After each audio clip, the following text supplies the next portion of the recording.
professor Guilherme, sou do Departamento de Ciências Fisiológicas da UFSCar, mais especificamente no Laboratório de Fisiologia do Exercício. Vocês vão perceber ao longo dessa apresentação que eu tenho um sotaque forte mineiro, é isso mesmo, eu nasci em Minas Gerais, uma cidade chamada Patos de Minas, então significa que eu falo uai, nós vai, nós foi, trem, então eu peço compreensão por parte de vocês, tá? Vou tentar ajustar aqui, cometer o mínimo de erro possível em português, em coerência, coesão, mas se ficar alguma coisa para trás estranha que não entendeu, anote e depois, na hora que a gente abrir para as perguntas, eu tento elucidar de outra maneira, de uma maneira mais clara, tá bom? Então, sintam-se à vontade durante essa aula, essa apresentação. Esse conteúdo, ele é para vocês, beleza? Se possível, sigam nas redes sociais, para a gente manter o nosso contato e comunicação também. Vamos lá. Então, pessoal, o conteúdo de hoje, ele foi estruturado em 4 pilares principais.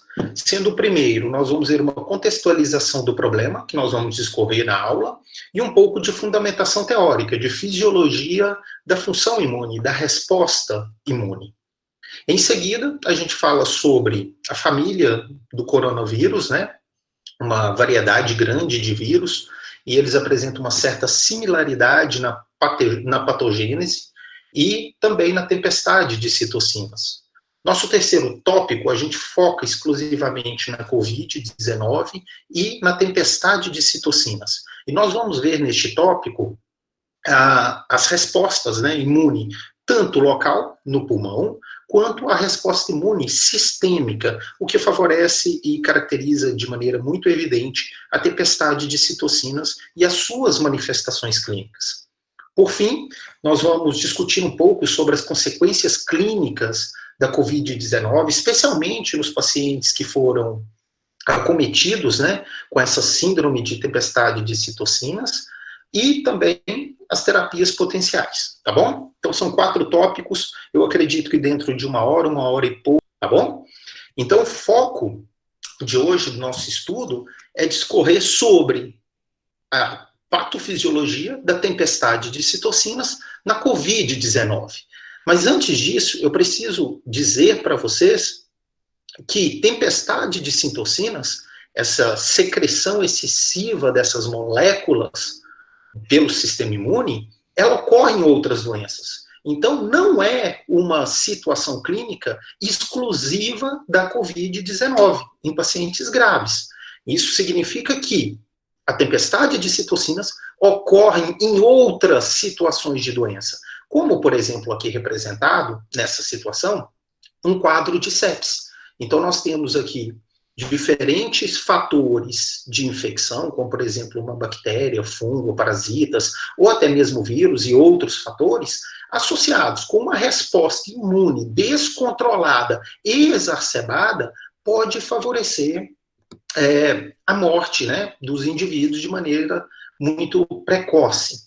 Além disso, a tempestade de citocinas, ela ocorre também em outras doenças, como, por exemplo, doenças autoimunes, na área da reumatologia.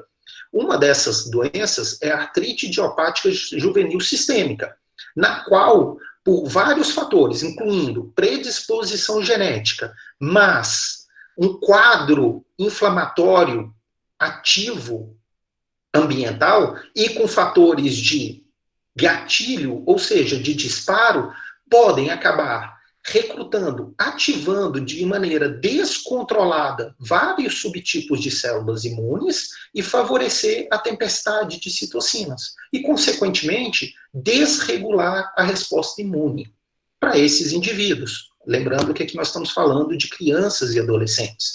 Então, tempestade de citocinas não é um evento exclusivo da Covid, e ele ocorre em diversas outras manifestações clínicas, em outras doenças, tá bom? Então a gente já sabe, conhece um pouco sobre a tempestade de citocinas. No entanto, frente à Covid, que é uma doença nova, nós podemos observar aqui no Google Trends, que a partir de janeiro, né, houve um interesse muito grande do público pelo termo tempestade de citocinas, e isso pode ser caracterizado como uma busca, né, por tempestade de citocinas praticamente em todos os países, né, relevantes ali, que desenvolvem muita pesquisa. E isso proporcionou uma atenção da comunidade científica. Então, cientistas começaram a voltar os olhos para a tempestade de citocinas na Covid-19. E olha que interessante, a partir de janeiro, então, para cá, foram publicados diversos trabalhos em ótimos periódicos, como, por exemplo, o The Lancet, indicando que a Covid-19 pode estar envolvido a tempestade de citocinas pode estar envolvida na patologia, ou seja, no desenvolvimento da doença Covid-19. Se a gente buscar hoje lá no PubMed, o local onde a gente procura os artigos científicos, as referências, uma das principais bases de dados, nós já temos publicados mais de 140 trabalhos correlacionando Covid-19 com tempestade de citocinas. Então, o interesse científico é muito grande. Vamos ver o que nós já conseguimos associar entre Covid-19 e tempestade de citocinas. Este gráfico, no eixo Y, ele representa a severidade da doença, da Covid-19. E no eixo X, o período de desenvolvimento. Nós podemos observar que a COVID ela pode ser basicamente classificada, né, em estágios. Estágio 1, aquele inicial, em que ocorre a infecção. O estágio 2, que é denominado fase pulmonar, que pode ser subdividido em estágio 2A e estágio 2B. E o estágio 3, que é denominado hiperinflamação. A maioria das pessoas infectadas pela Covid-19 interrompe o ciclo da doença provavelmente no estágio 2. Nós já sabemos que muitos ainda chegam com sinais e sintomas e sinais clínicos muito leves, como, por exemplo, sintomas leves e não específicos, como mal-estar, diarreia, tosse seca, uma febre de 37 graus. No entanto, à medida que evolui o estágio de severidade da doença, pode ocorrer falta de ar, hipóxia, que é a redução da quantidade de oxigênio no organismo, e no estágio 3, por exemplo, pode caracterizar a síndrome do desconforto respiratório agudo, então ele tem uma dificuldade de respirar muito grande, em breve a gente vai ver por que isso acontece, e ele pode apresentar também a síndrome da resposta inflamatória sistêmica, aqui chamada de SIRS ou choque, que lembra muito e pode ser chamada também de tempestade de citocinas. E, obviamente, há um acometimento de outros órgãos. Se a gente buscar os sinais clínicos, nós vamos ter vários marcadores celulares e moleculares que vão caracterizar cada uma destas fases.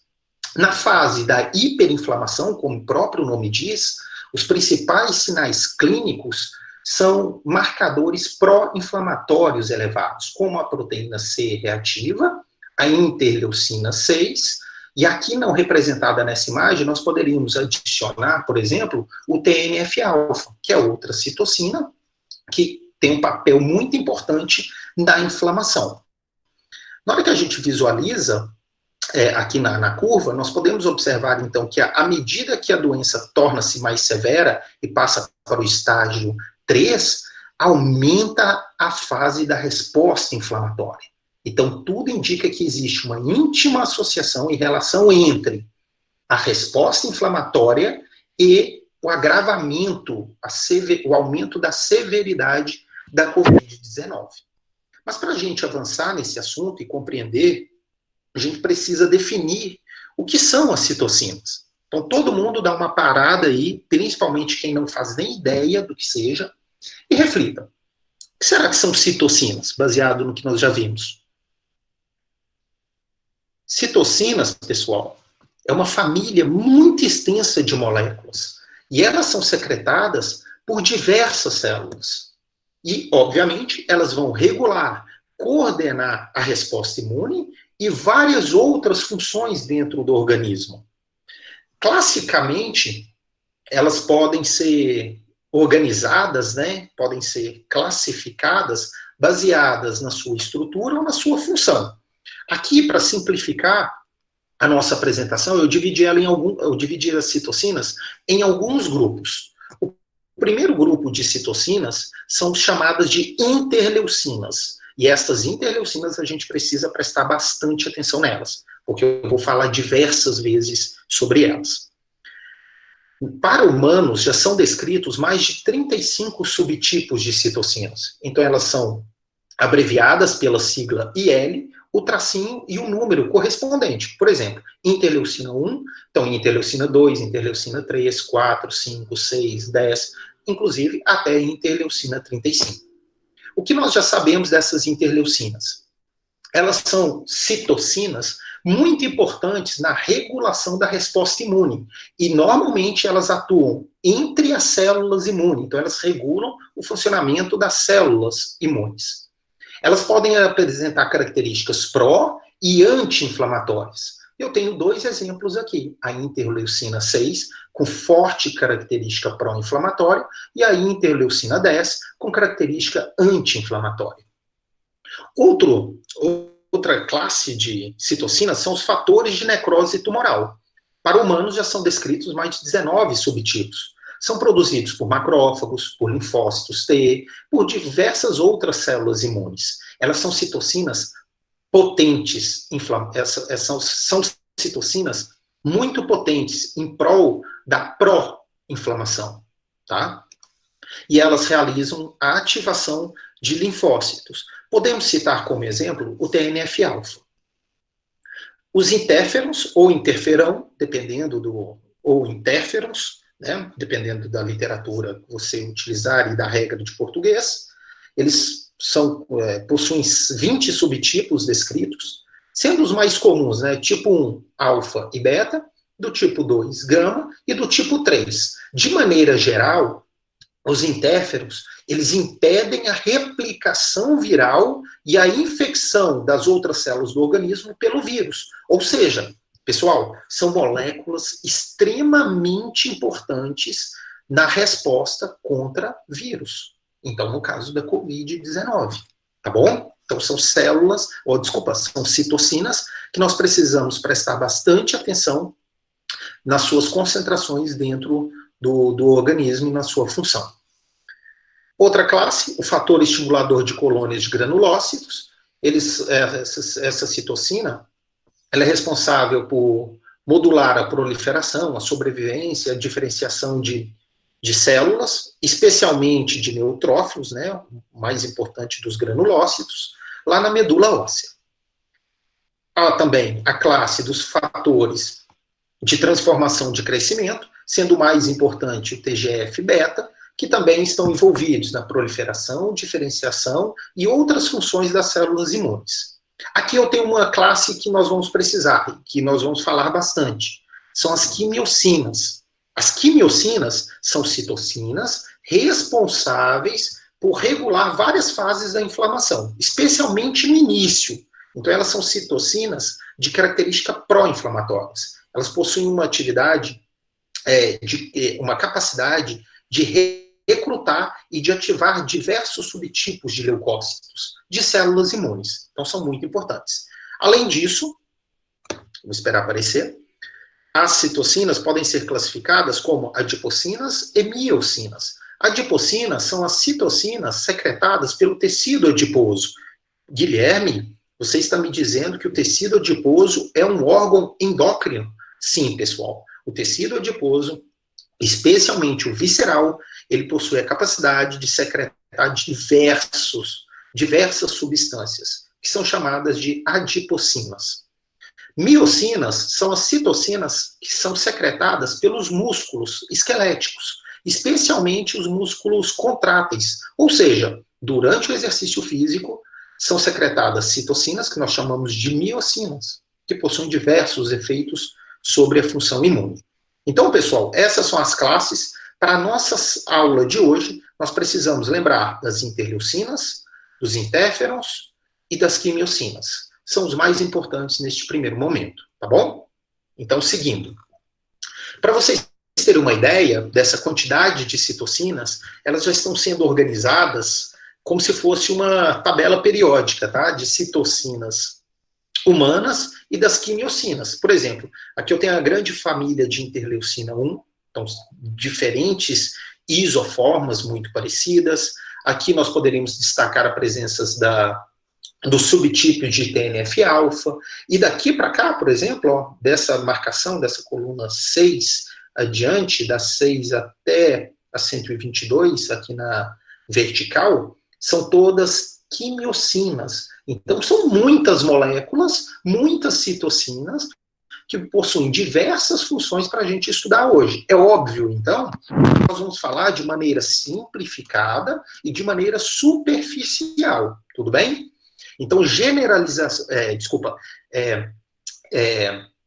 então, especificações, falar que aquilo é a verdade e pura, nua e crua, neste momento ainda é muito arriscado. Então, nós vamos moderar as nossas afirmações, as nossas conclusões.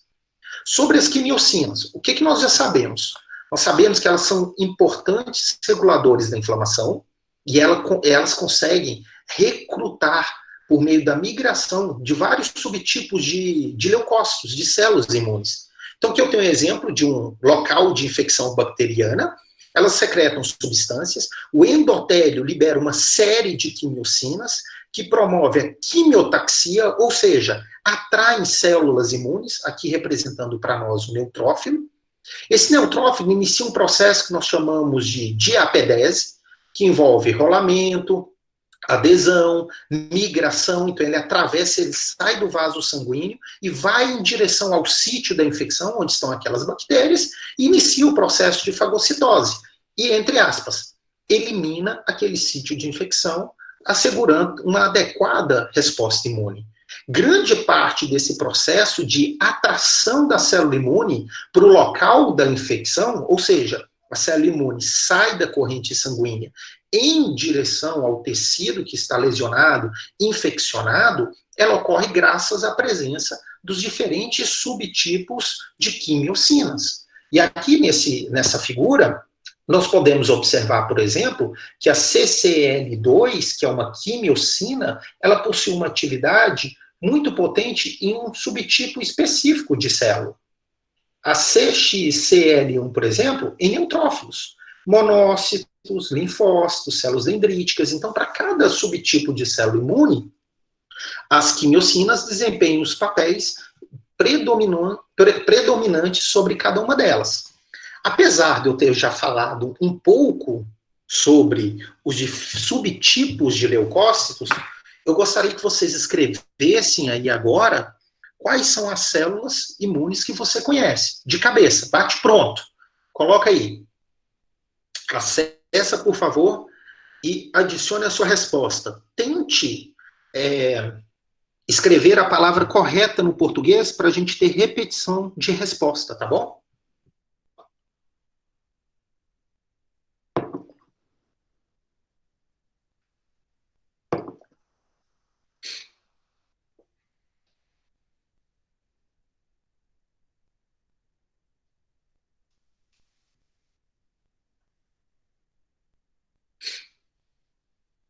Então, vamos ver o que o pessoal conhece. O que vai ficando com o tamanho maior na letra da palavra significa que foram aquelas respostas que mais se repetiram, tá bom? Entre a votação de vocês.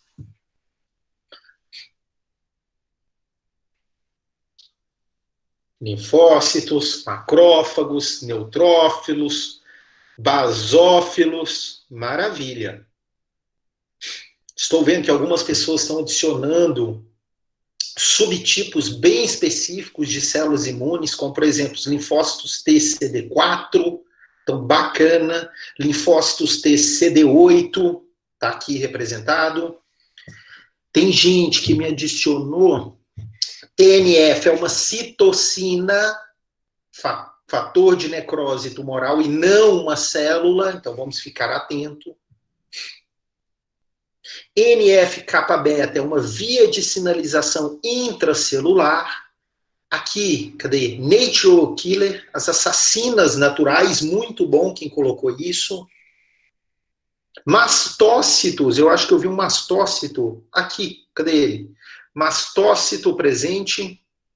Aqui, cadê? Mastócitos. Células da glia, daqui a pouco a gente vai ver quais são elas, né? Quais são as possíveis. Olha o mastócito aqui em cima. O mastócito é uma célula imune que não está na corrente sanguínea em condições normais. Ele fica muito próximo da pele, próximo aos nervos, né? Então é uma célula bastante interessante. Linfócitos B, excelente, quem adicionou essa resposta para nós. E, consequentemente, nós podemos observar, então, a grande maioria, linfócitos, macrófagos, neutrófilos, eosinófilos, basófilos, células NK, linfócitos T, CD4, CD8, exterminadoras naturais ou assassinas naturais, tá bom? Então, vou avançar. Muito bom, muito obrigado. Então, isso já mostra para nós que o público, né, eles compreendem que o nosso corpo, então, os leucócitos é um conjunto de células, né, do sistema imune, com vários subtipos, e que representam aí, provavelmente, um somatório de bilhões de células em nosso organismo. A origem das células do sistema imune é pela medula óssea. No entanto, algumas podem se diferenciar, se maturar em outras regiões, tá bom? Então, no nosso organismo, existem células do sistema imune, do sistema nervoso central, são as células da glia, que alguém citou anteriormente, especialmente das microglia ou micróglia, células imunes que estão no fígado, especialmente macrófagos residentes, que nós chamamos células de Kupfer. Nos pulmões, a presença de macrófagos alveolares, estão lá no pulmão, isso é importante para nós. Células dendríticas e mastócitos bastante distribuídos na pele. O baço é um importante órgão com a presença de linfócitos T, B, de monócitos, de macrófagos, de células NK, né? No timo, a presença de linfócitos T, e por conta disso, o linfócito T recebeu o nome, por conta do timo mesmo. Nos vasos, no sistema linfático como um todo, que compreende, né, os vasos linfáticos, a linfa e os linfonodos, que eu gosto de chamar de quartel-general das células imunes, então os linfonodos, lá a presença de células dendríticas, de macrófagos, de linfócitos T e linfócito B, aqui representados, e no sangue. Então, no sangue, há uma grande quantidade de leucócitos, especialmente os granulócitos, que nós chamamos, e podem ser os neutrófilos, eosinófilos e basófilos, e também a presença dos agranulares, como, por exemplo, o linfócito B e o linfócito T, o monócito e as células NK. Lembrando que o monócito, quando ele migra para o tecido, ou seja, ele sai da corrente sanguínea e vai para o local da infecção, normalmente ele se diferencia em macrófagos, tá bom? Então é muito importante compreender que muitas dessas células imunes, especialmente as que estão no sangue, conseguem transitar entre os tecidos e se deslocarem para regiões de infecção. E na COVID não é diferente. Nós vamos ver daqui a pouco que na COVID o sítio de infecção é o tecido respiratório, é o parênquima respiratório, né? Células epiteliais respiratórias. E vai acabar essa infecção recrutando células do sangue para o local da infecção para tentar combater essa agressão. É muito importante também, além de compreender as células imunes, a gente descrever quais são os mecanismos básicos da comunicação celular pelas citocinas. Ou seja, uma vez que uma célula aqui está representando a membrana plasmática, então esse é o lado extracelular e aqui o lado intracelular, citoplasma. Então, uma vez que ocorreu a biossíntese de uma citocina por uma determinada célula, essa citocina pode exercer seus efeitos nas células vizinhas por vários mecanismos, por vários meios, né, de comunicação. O primeiro deles, aqui representado, essa citocina, ela fica dentro de uma cápsula, no qual ela sofre exocitose, ou seja, é liberada para fora da célula, para o líquido extracelular e ela entra em contato com a célula-alvo por meio de um receptor, tá bom? Afinal, nós estamos falando de uma proteína. E, consequentemente, a célula-alvo desempenha os seus efeitos biológicos. Outra maneira é por meio de um mecanismo que nós chamamos autócrino, no qual aquela citocina que sofreu exocitose atua na própria célula que a produziu, pois essa célula também apresenta um receptor para esse tipo de citocina e exerce os efeitos biológicos. O mecanismo 3 é o efeito que nós chamamos de intrácrino, no qual a própria citocina que está no citoplasma exerce os efeitos biológicos dentro da própria célula já. A 4 é o que nós chamamos de justácrino, no qual a citocina ela fica presa à membrana celular, então ela funciona como se fosse uma proteína de membrana, e aí, consequentemente, ela pode sinalizar com outras células se houver o contato entre a citocina que está presente na membrana e o seu receptor. A quinta forma é uma forma de exocitose também clássica, na qual a molécula vai junto com a citocina, ela é liberada junto com outros mediadores que vão exercer os seus efeitos na célula-alvo, né? A sexta, a citocina foi produzida pela célula e ela é liberada por exocitose dentro de uma cápsula, na qual ela exerce os efeitos, especialmente na matriz extracelular, tá? Então ela pode ser transportada aí com proteção antes de entrar na sua forma propriamente, na sua forma ativa propriamente dita. E a sétima e última forma, a citocina que foi produzida, ela sofre exocitose e ela cai na corrente sanguínea. Se ela cai na corrente sanguínea, pessoal, dentro do vaso sanguíneo, artérias e veias, significa que essa citocina ela pode exercer seus efeitos em qualquer outro tipo de célula que seja irrigada, praticamente todas do nosso organismo, e que contém os receptores para aquela citocina. Então, essa maneira nós chamamos de via de comunicação endócrina. É uma importante via de comunicação. Essas citocinas, elas exercem os seus efeitos de várias formas. A primeira delas que eu quero apresentar é o que nós chamamos de tropismo. Ou seja, por exemplo, a interleucina 4, ela exerce efeitos em diferentes tipos de células. Por exemplo, no linfócito B, nas células, nos mastócitos, e vários outros tipos, nos linfócitos T. E olha que bacana, no linfócito T ela promove ativação, proliferação e diferenciação. Já no mastócito é só a proliferação. Ou seja, uma única citocina pode proporcionar diferentes efeitos em diferentes tipos de células. Segundo, uma citocina ela pode se comportar de maneira redundante, ou seja, duas ou mais citocinas que desempenham as mesmas funções. Então, IL2, IL4 e IL5, elas desempenham a mesma função no linfócito B, que é a proliferação. Esse é o efeito biológico. Outra característica é o que nós chamamos de sinergismo, no qual o efeito combinado de duas citocinas é maior do que o somatório individual de cada uma das citocinas. Ou seja, IL4 mais IL5 promove um potente efeito sobre os linfócitos B. Então, é sinérgico. Além disso, há citocinas que atuam de maneira antagônica, ou seja, uma citocina produz um efeito A na célula, por exemplo, induz a secreção, produção de imunoglobulinas E, enquanto outra citocina pode suprimir a produção de imunoglobulina. Então, é antagônico. Uma estimula e a outra inibe. E, por fim, a última característica das citocinas, que é a indução em cascata. Ou seja, as ações de uma determinada citocina na sua célula-alvo estimula a célula-alvo a secretar novas citocinas. Aqui eu tenho um exemplo. Então, uma célula, um linfócito T, por exemplo, secretou TNF-alfa, que estimulou os macrófagos a secretarem interleucina e mais TNF. Então, é o que nós chamamos de indução em cascata.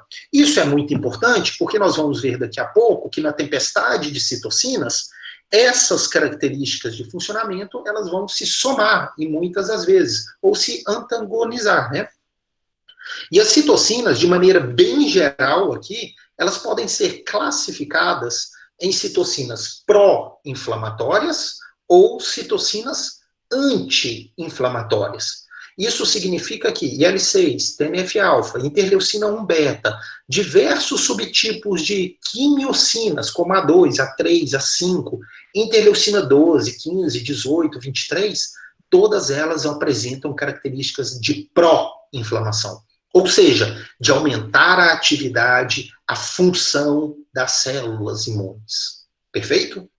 Já as citocinas anti-inflamatórias, como, por exemplo, a interleucina 1-RA, o TGF-beta e membros da família da interleucina 10, apresentam como principal característica supressão da atividade das células imunes. Nós chamamos isso de efeitos anti-inflamatórios. Então, pessoal, parece que uma resposta imune adequada envolve basicamente duas fases. Uma fase pró-inflamatória que liga e uma fase anti-inflamatória que desliga as células imunes, né?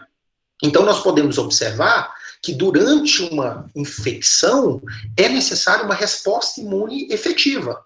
E uma resposta imune efetiva envolve tanto a fase pró-inflamatória quanto a fase anti-inflamatória.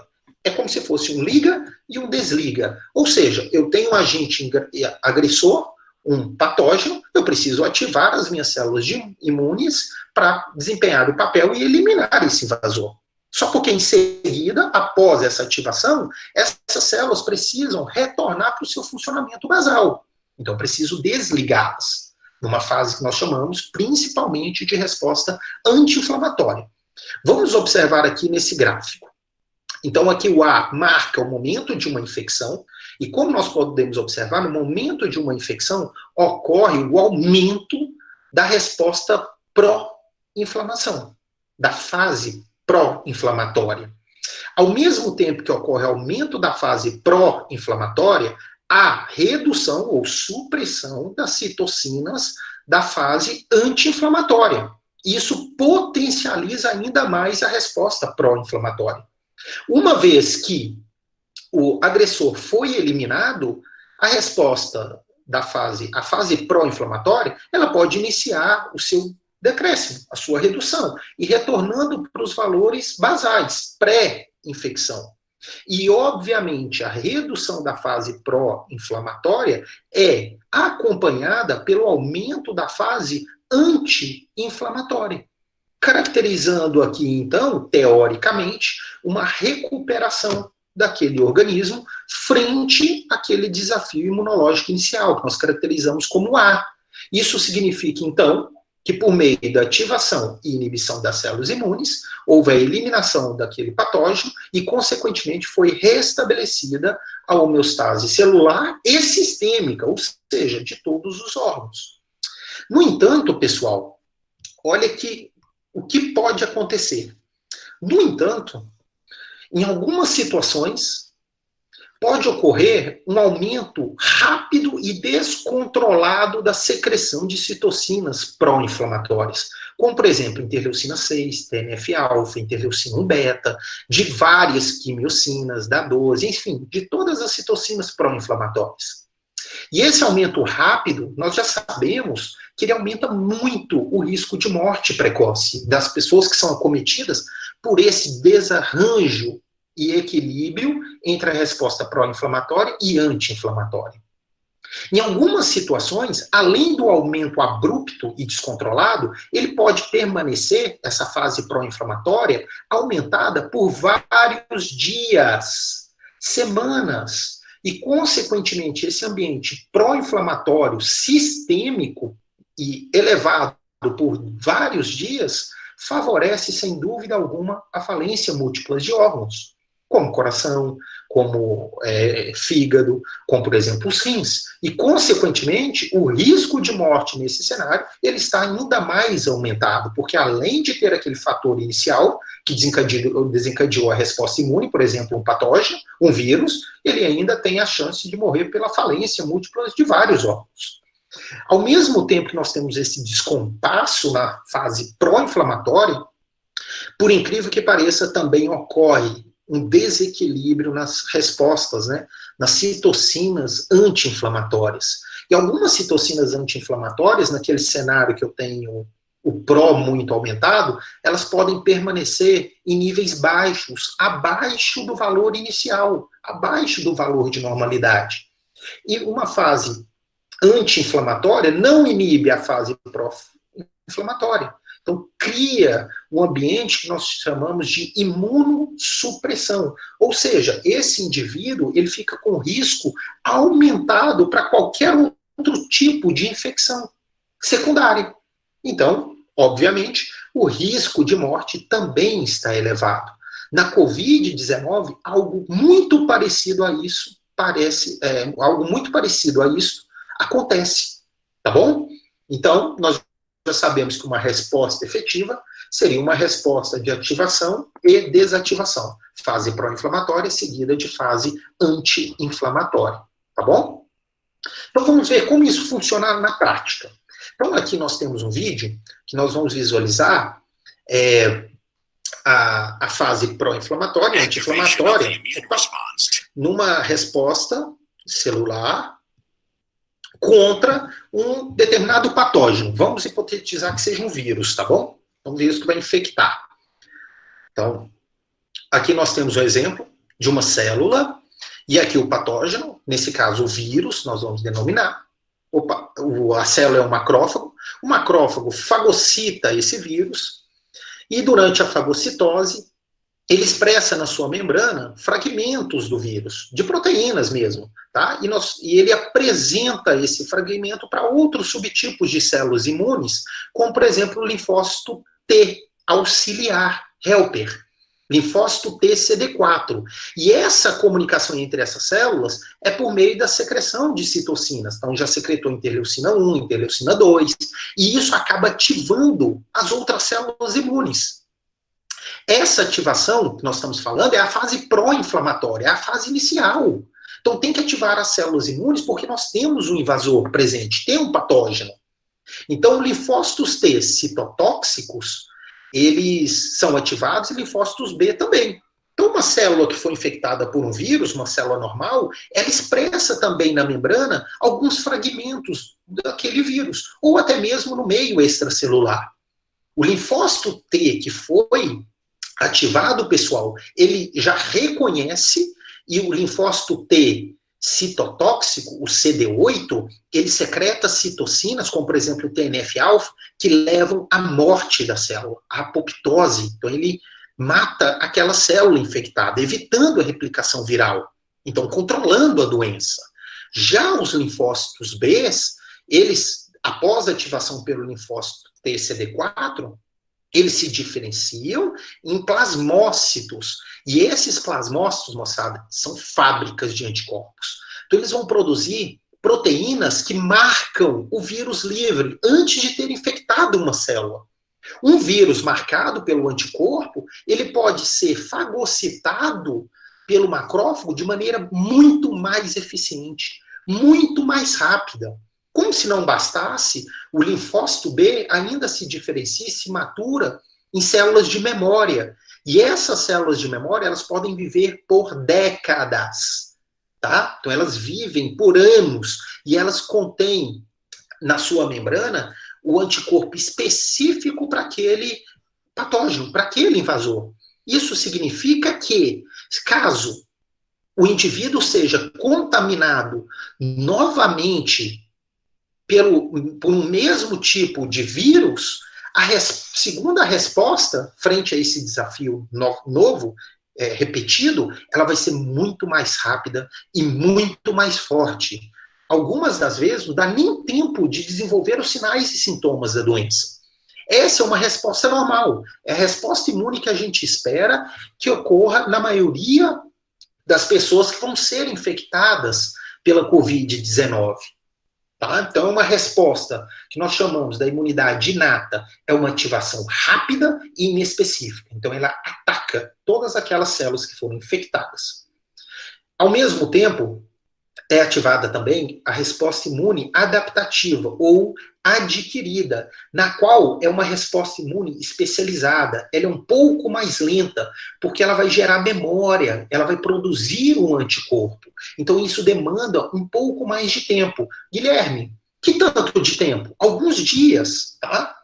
Alguns dias, talvez semanas. Nós vamos ver ali na frente quanto tempo demora esse fenômeno para ocorrer.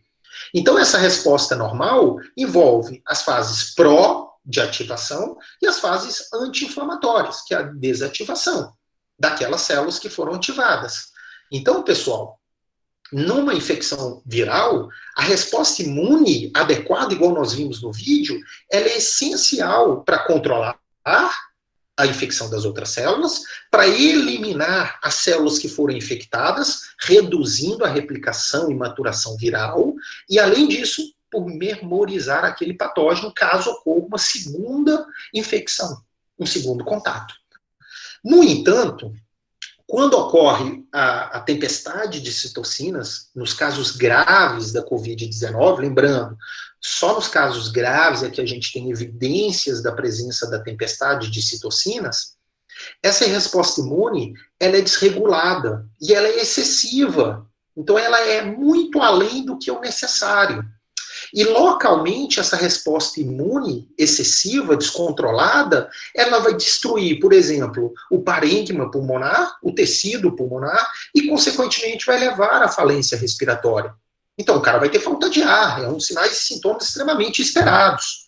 Já de maneira sistêmica, se essa tempestade de citocinas atingir a circulação, ela vai favorecer a falência múltipla de órgãos, e a gente não sabe direito ainda se o vírus tem a capacidade de infectar outras células que possuem o receptor da conversora de angiotensina do tipo 2. Então, é uma situação bastante grave a tempestade de citocinas na Covid-19. E nós desconhecemos muito pouco as causas ainda.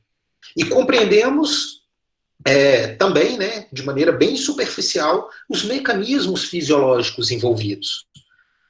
Então, quando a gente estuda especificamente a Covid-19, nós temos que lembrar que é uma família, né, o coronavírus é uma família grande de subtipos de vírus. Alguns não fazem, vamos dizer assim, efeitos doença, não exercem a doença em seres humanos, e contaminam, então, obviamente, outros tipos de animais, né, como, por exemplo, o morcego, e entre outros, e proporcionam nesses animais, normalmente, uma infecção das vias aéreas superiores, e com sinais e sintomas leves. Já para o humano, nós temos três tipos de vírus descritos que infectam o humano, e que proporcionam infecção tanto de vias aéreas superiores quanto de vias aéreas inferiores, e podem chegar à severidade crítica, grave, em alguns pacientes, tá bom? Então, é o SARS-CoV, síndrome respiratória aguda severa, a MERS-CoV, síndrome respiratória do Oriente Médio, e a SARS-CoV-2, que é a famosa Covid, que é a que nós estamos vivenciando aí na pele essa pandemia. As evidências científicas sobre essa família, né, de coronavírus que atingem os seres humanos indicam que há uma resposta, de fato, pró-inflamatória exagerada nos pacientes críticos, e isso tem um papel relevante na patogênese e severidade da doença. Então, de fato, a tempestade de citocinas parece desempenhar um papel relevante. Por que eles indicam isso? Estudos in vitro, ou seja, em culturas de células com SARS-CoV, ainda não é o COVID, de células epiteliais respiratórias, mostraram que naquele estágio 1, estágio inicial, houve atraso na secreção de citocinas por células epiteliais respiratórias, células dendríticas e macrófagos. E isso foi acompanhado, esse atraso da secreção de citocinas, por uma redução na secreção de interferons. O interferon é aquele potente antiviral. Ele evita que a célula seja infectada. Na verdade, ele aumenta o sistema de defesa das células contra a infecção viral. tá? Então, uma importante citocina. Além de diminuir interferons ou interferon, houve aumento da interleucina 1 beta, da interleucina 6, do TNF-alfa e de diversas quimiocinas. Então, além dela ser atrasada, ela é desregulada a secreção. Quando ela ocorre, tem pouco interferon e muitas citocinas pró-inflamatórias. Isso lá na SARS-CoV, tá bom?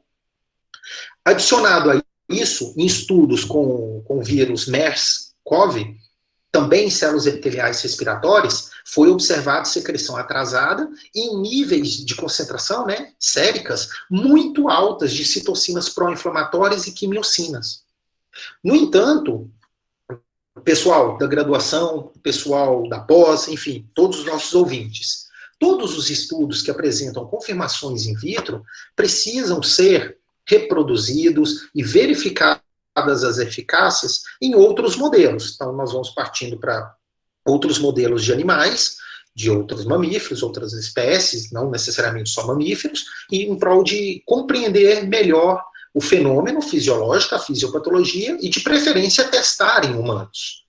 Então, esse trabalho que foi publicado lá em 2016, então já não é um trabalho de 2020, mas ele investigou na síndrome respiratória do Oriente Médio em humanos, e olha que bacana, ele mediu citocinas, interferon alfa, interleucina 6 e a CXCL10, que é uma quimiocina, em 2 grupos de pacientes. O grupo que desenvolveu a forma severa da MERS e os indivíduos, os pacientes que sofreram a forma leve. Ele mediu a partir dos inícios dos sintomas. Então, marco 0, 7 dias depois, 14 dias depois, 21 e 28 dias depois do início dos sintomas. Cada letra e cor representa um dos pacientes avaliados. Então, as medidas do sangue. Olha que interessante. Visualmente, a escala é a mesma em todos os gráficos correspondentes, tá? Nós podemos observar que, por exemplo, o interferon alfa, o grupo severo tinha uma secreção muito maior do que o grupo leve. A interleucina 6, ela também apresentou valores maiores, olhando de maneira visual, comparado ao grupo leve. A quimiocina, CXCL10, também tem valores aumentados comparado ao grupo leve. Então, isso é um forte indicativo que essas citocinas, elas estão participando, né, sendo secretadas por neutrófilos, por monócitos, que vão se converter para macrófagos quando migrarem, porque as quimiocinas que sinalizam a migração estão ativadas, e por macrófagos alveolares. Então, provavelmente, pode ocorrer que o excesso de citocinas produzidas no grupo severo possa ter uma participação significativa nas lesões pulmonares. Por meio do aumento da infiltração, significa que as células estão migrando para o local da infecção e, consequentemente, estão inflamando mais aquele tecido, aquela região, e proporcionando a destruição daquele tecido. Para isso, os trabalhos continuaram sendo publicados e eles investigaram se, de fato, vírus, né, da família do coronavírus, aqui nesse caso agora o SARS-CoV, eles analisaram em primatas que não são humanos, mas são próximos a nós, né? E, inclusive, eles compararam o idoso com o jovem durante a infecção com o SARS-CoV. E olha que interessante. Febre é um dos sinais e sintomas clássicos, né? Então, no caso aqui desse primata, nós podemos observar a variação da temperatura no eixo Y e, em dias antes da infecção negativa, o dia 0, o dia da infecção, e dia 4, o dia final das análises. Nós podemos observar nos primatas jovens uma variação nada brusca da temperatura, comparado aos animais velhos, né, os primatas velhos, no qual nós podemos observar que depois da infecção houve aumento da temperatura. Grande parte do ajuste de aumento da temperatura durante a inflamação, ela é mediada por citocinas, que atuam lá no hipotálamo e favorecem a sinalização, descontrolando a regulação, né, térmica do organismo, aumentando a temperatura. E o objetivo desse aumento de temperatura, por incrível que pareça, é tentar destruir os possíveis patógenos que estão acometendo a doença, tá bom? No entanto, nós já sabemos que elevações da temperatura descontroladas podem ser tão prejudiciais quanto a doença, quanto o patógeno. Eles removeram o tecido pulmonar, então os pulmões desses animais jovens e velhos, e eles compararam de maneira macroscópica, aqui nós visualizando, a presença de lesão. E a lesão ela está marcada aqui nessa imagem pela setinha preta, principalmente nesses tecidos escurecidos. E isso pode ficar bastante evidente quando você compara o animal jovem com o animal velho, consequentemente caracterizando que, de fato, há uma discrepância, ou seja, a doença parece ser muito mais severa em primatas velhos comparados a jovens. Então, pessoal, tudo indica que a idade tem um papel importante na desregulação da função imune e, consequentemente, na severidade da infecção por coronavírus, tá bom? Essas análises macroscópicas foram observadas também em análises microscópicas, comparando o jovem adulto com o primata adulto, jovem adulto, com o velho, tá bom? E olha que interessante, aqui é uma análise de microscópio histológico, no qual nós podemos observar um alvéolo na sua organização adequada, funcional, isso indica que ele é um alvéolo respiratório funcional, ou seja, favorece as trocas gasosas adequadamente, e aqui já um animal velho. Olha, para vocês verem, pessoal, nós perdemos completamente a morfologia e a arquitetura dos alvéolos. Consequentemente, nesse animal há um prejuízo muito grande de trocas respiratórias. E isso não foi só no nível alveolar, que é a estrutura mais básica, né, do sistema respiratório, mas ocorreu também em regiões anteriores, como, por exemplo, nos bronquíolos, no qual nós temos uma destruição evidente, e também na traqueia. Então, a infecção pelo coronavírus, ele vai atacar vias aéreas superiores e, especialmente na Covid-19, as vias aéreas inferiores. Olha aqui que interessante. Essa aqui é a secreção da interleucina 8. A interleucina 8, ela é um potente ativador da imunidade inata, ou seja, ativa neutrófilo, macrófago, basófilos, eosinófilos, de maneira pró-inflamatória, muito forte. E também participa da mediação entre inata e adquirida. No jovem, houve o aumento, é óbvio, né? Foi infectado, então o aumento. Mas no velho, nós podemos observar que esse primata aumentou muito mais a secreção de interleucina 8, caracterizando provavelmente uma atividade muito grande da fase pró-inflamatória. Já o interferon do tipo beta, que é aquela molécula que tem característica antiviral, que evita, que na verdade aumenta a defesa das células para não serem infectadas, no jovem adulto estavam muito maiores os valores comparados aos primatas velhos. Então nós temos de fato uma desregulação de citocinas que favorecem todo o desenvolvimento do quadro. Mas uma pergunta nós precisamos fazer, porque todos esses estudos que eu mostrei, apesar de serem com o coronavírus, eram com outros tipos, e não com o que nós estamos vivendo hoje. Então a pergunta é, será que essas disfunções ocorrem também na infecção pelo SARS-CoV-2, que desenvolve a doença Covid-19? O que vocês acham? Pessoal, a resposta é sim. Então, as evidências que nós possuímos atualmente indicam a presença de um cenário que nós chamamos de hipercitocinemia, aumento da quantidade de citocinas no sangue à medida que ocorre a evolução da severidade da doença, de leve para moderada e a crítica, ocorre um aumento na secreção de citocinas de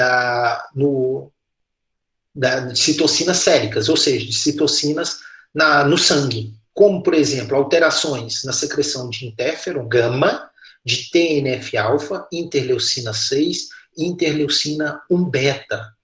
Então, pessoal, a COVID-19, nós já sabemos, é uma doença que afeta principalmente...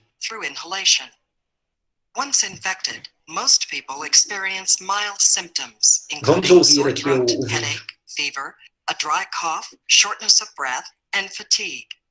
However, in a subset of patients, the virus attacks the lungs, causing a much more serious infection. Small air sacs in the lungs add oxygen to your blood cells. This oxygen is then transported to organs and tissues throughout the body. When the coronavirus attaches to a cell, it begins to replicate within the cell. The body's immune system attempts to destroy the virus, which results in an inflammatory response that causes fluid accumulation in the lungs. As the lungs fill with fluid, the body's available a presença de fluido, prejudicando as trocas gasosas. Só aqui está ventilando.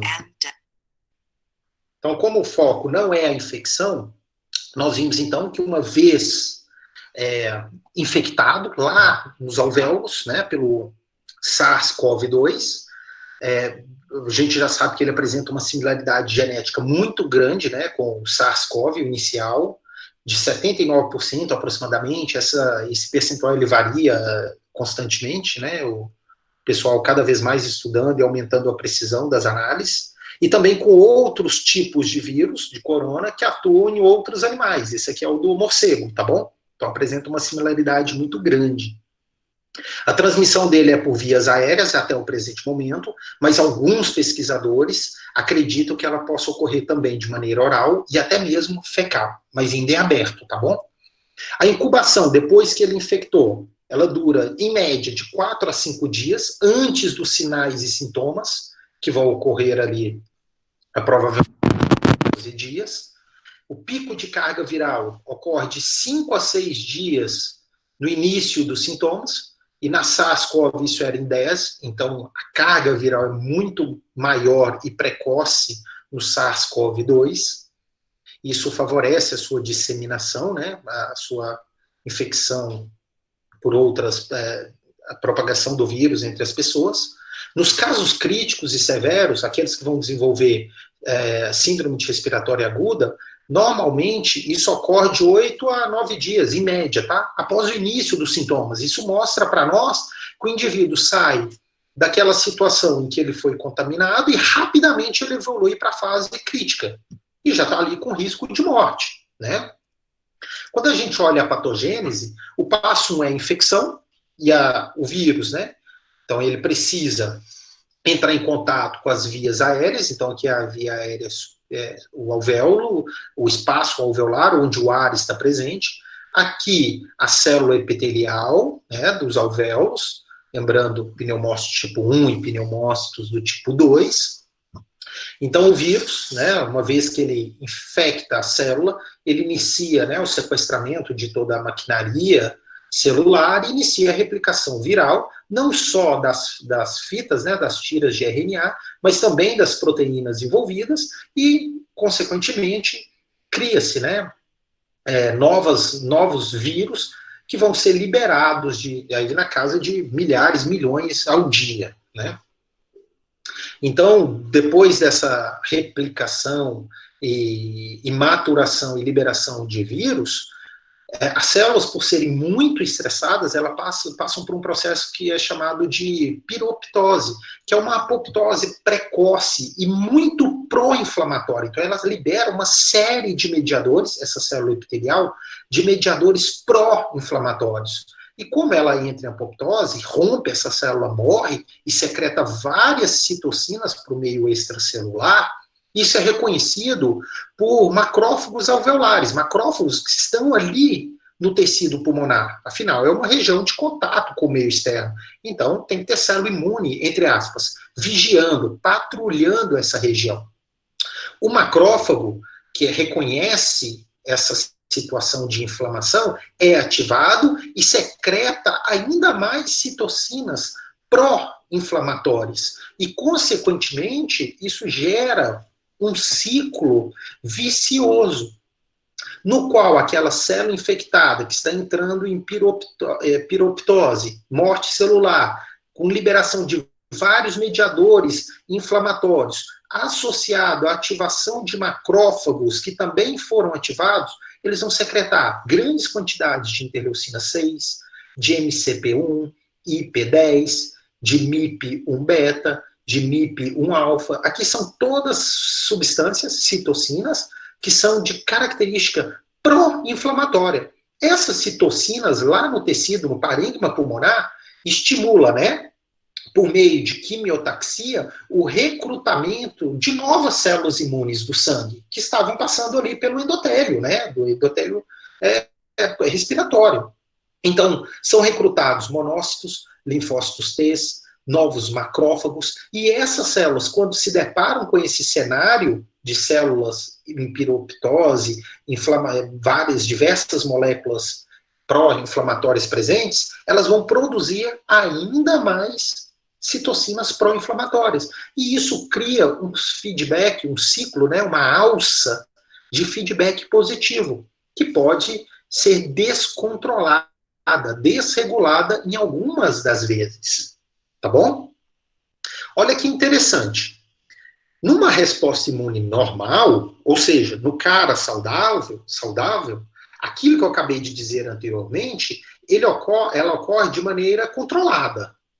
E isso culmina em 5 efeitos principais, sendo eles: 1, os macrófagos alveolares neutralizam e eliminam o vírus. Então nós podemos observar aqui o macrófago, ele vai neutralizar e vai eliminar os vírus que estão ali presentes.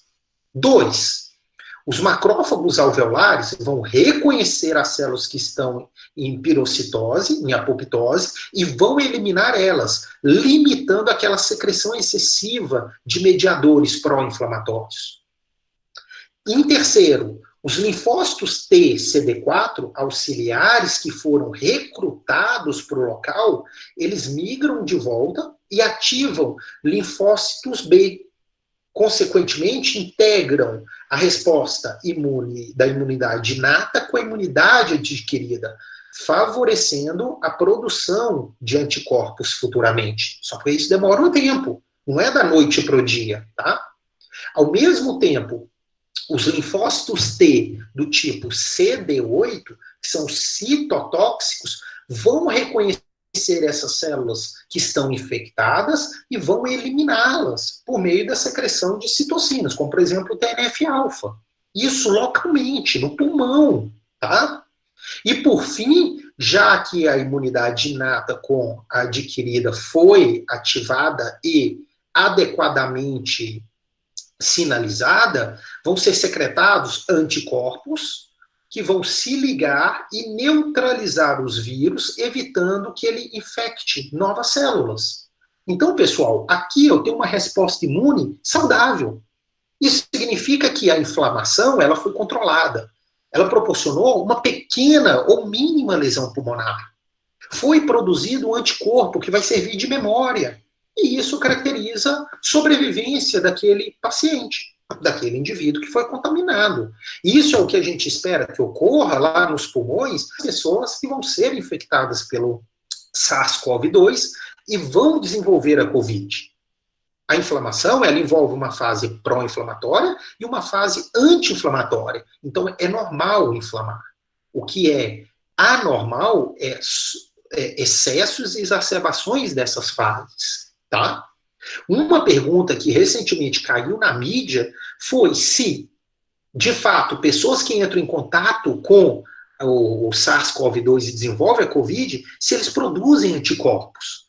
Essa pergunta ela está começando a ser respondida, tá? Olha a data de publicação. Dia 29 de abril, esse trabalho foi publicado. Então, em humanos, SARS-CoV-2 e com COVID. E o que eles observaram nesse trabalho?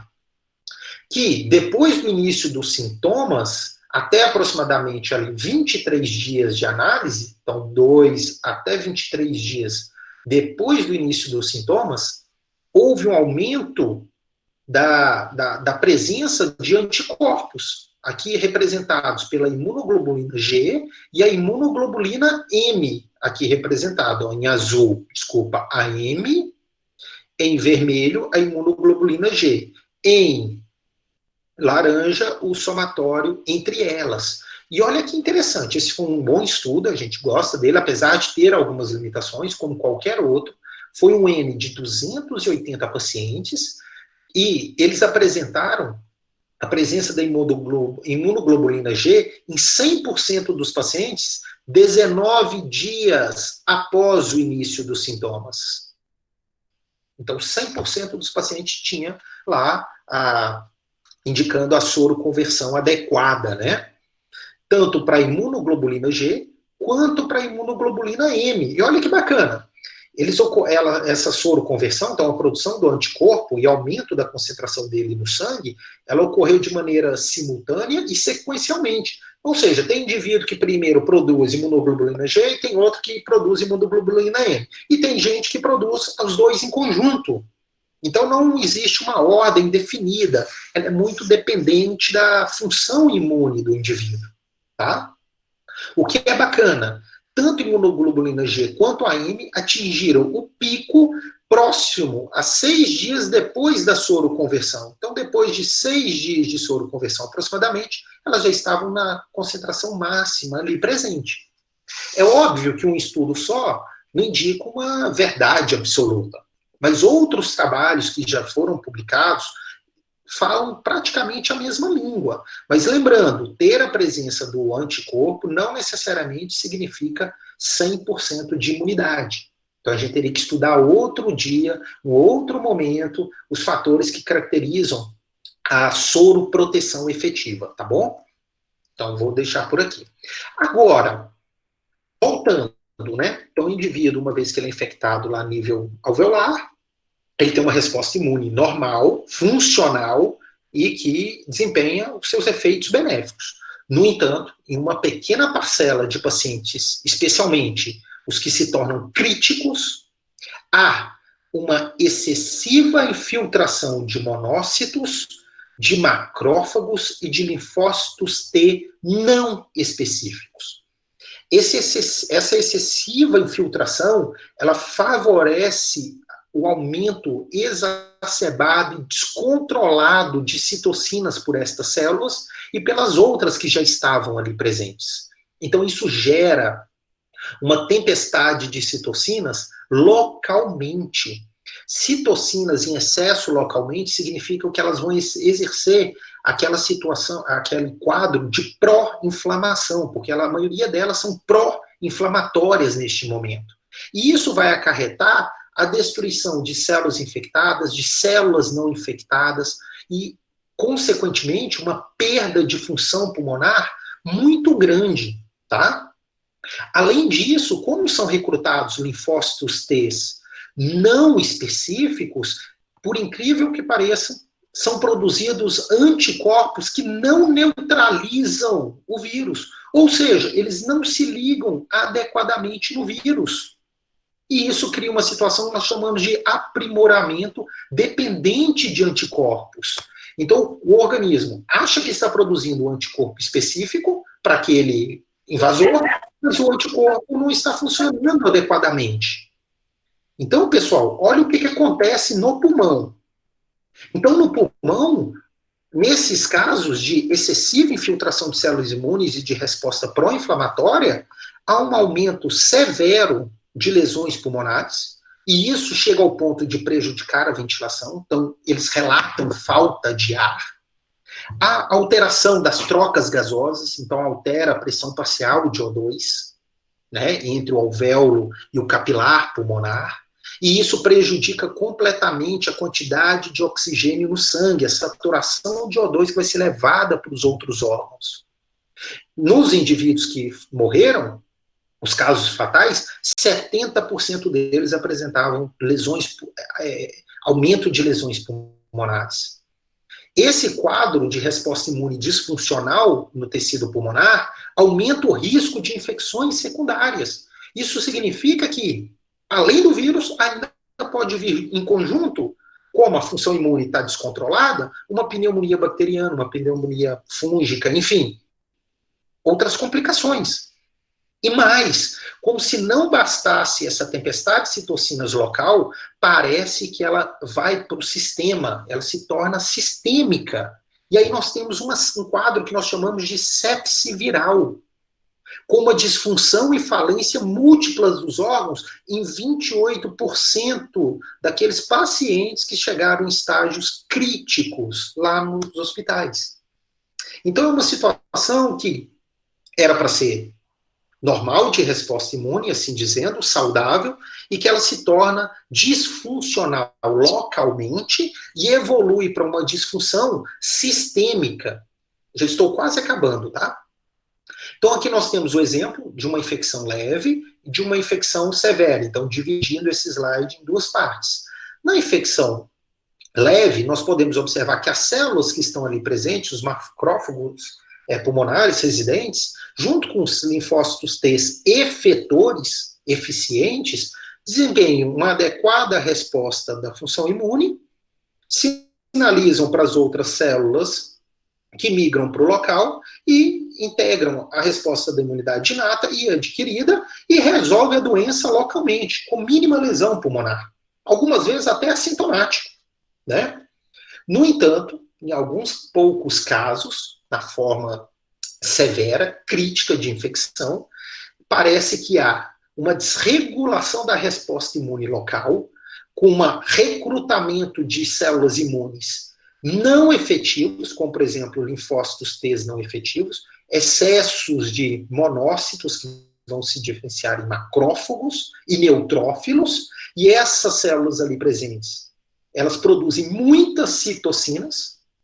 Essas citocinas caem na corrente sanguínea, não só na corrente sanguínea, mas também lesam o endotélio e a parede pulmonar, o epitélio pulmonar e a parede pulmonar, caem na corrente sanguínea, estimulam a morte de várias células imunes, de linfócitos T, normalmente virgens, né, jovens que a gente fala, e isso diminui o repertório imune, inclusive caracteriza um quadro de linfocitopenia, ou seja, redução da quantidade de linfócitos no sangue, entre aspas, imunossupressão, então diminui a quantidade de células de defesa.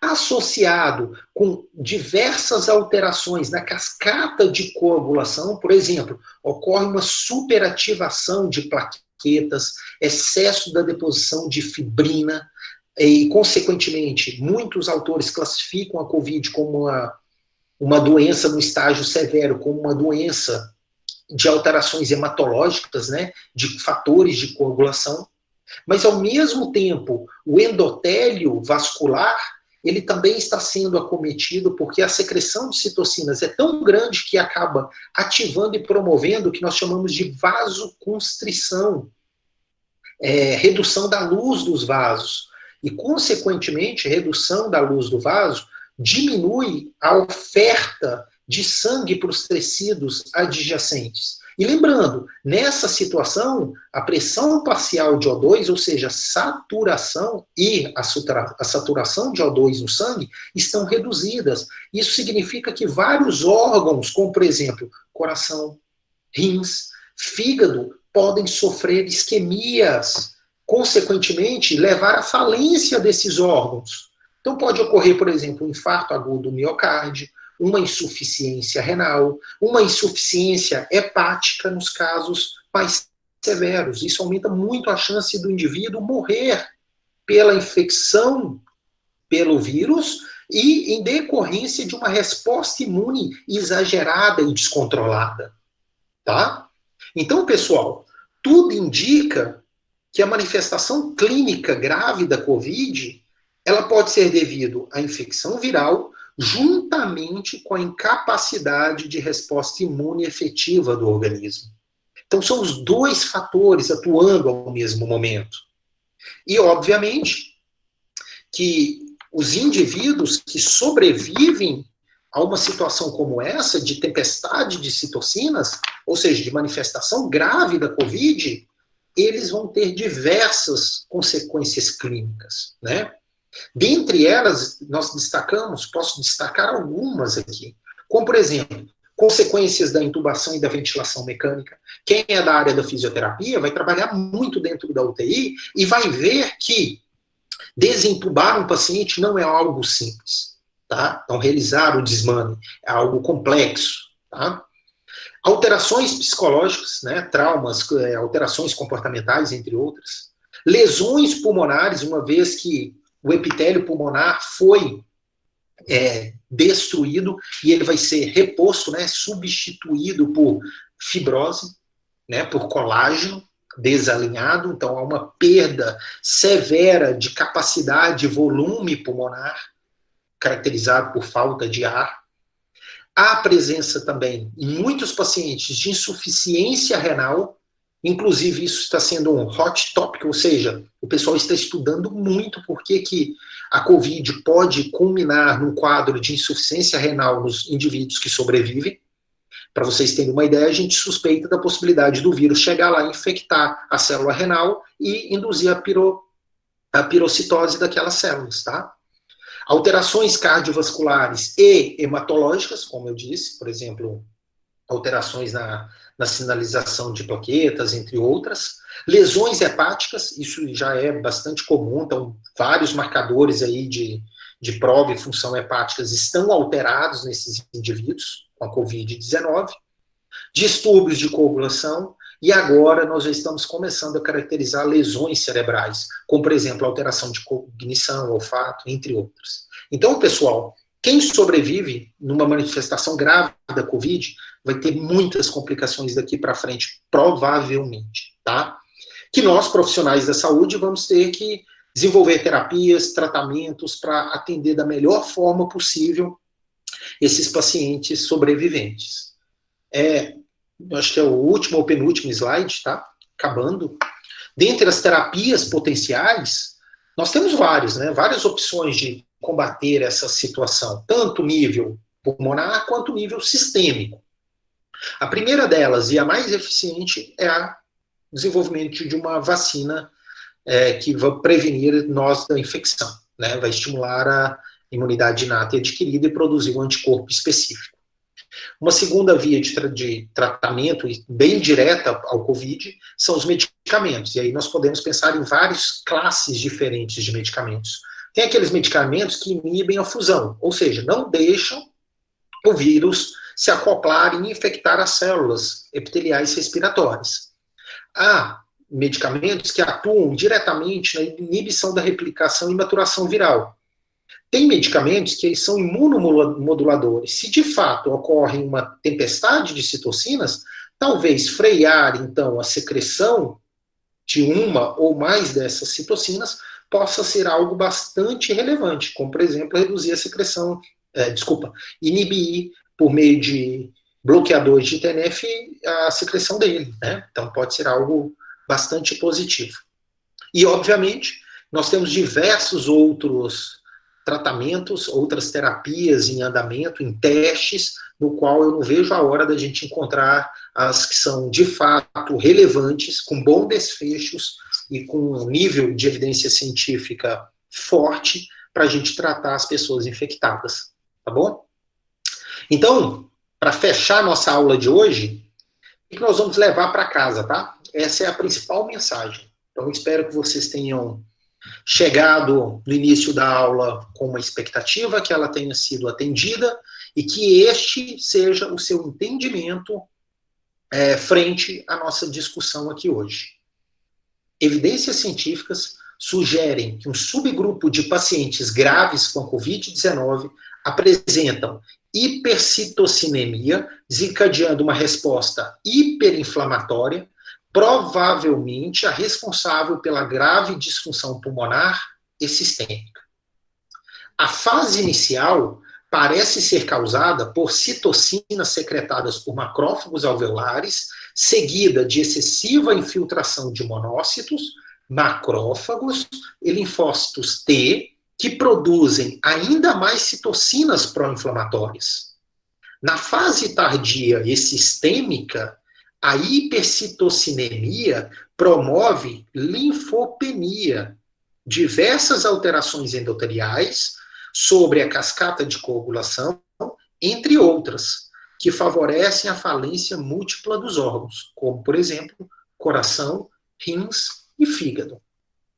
O fenótipo mais grave da Covid-19 pode ser caracterizado pelo aumento nas concentrações séricas de TNF-alfa, interleucina 1, 2, 6, 7, interferon gama, fator estimulador de granulócitos e quimiocina CCL2. Tá? Então, pessoal, finalizamos.